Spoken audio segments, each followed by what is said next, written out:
इकबाल का नौकर कहने लगा कि मैं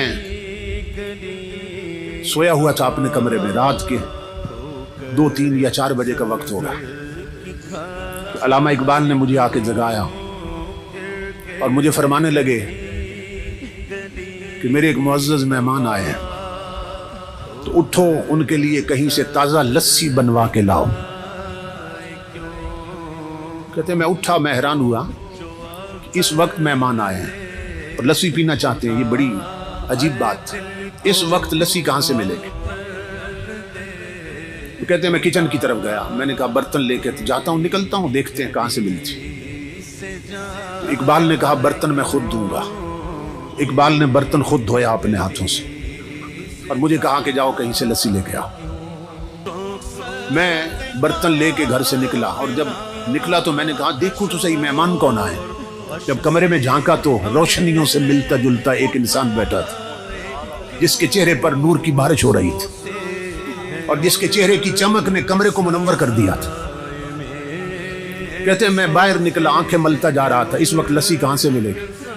तो जब गली के कोने पे पहुंचा ना, मोड़ पे, तो वहां देखकर हैरान हो गया कि एक बाबा जी बैठे हैं खोखा बना के और लस्सी बना रहे हैं।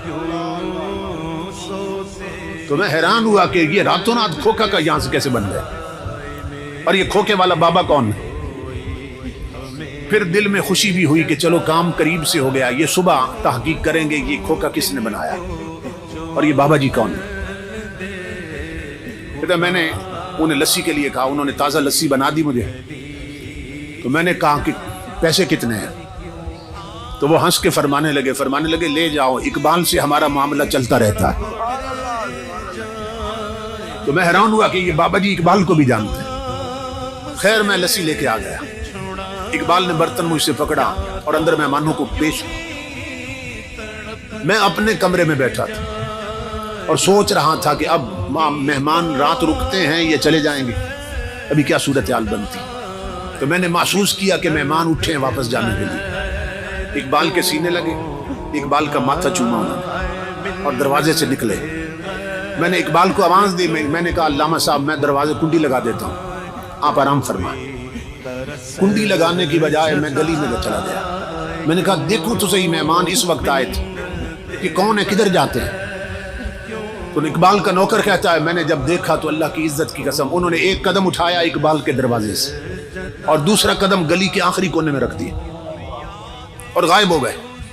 मैं पीछे भागा, मैंने कहा ये इतना लंबा कदम जिस्मानी नहीं हो सकता, ये कोई रूहानी कदम उठा।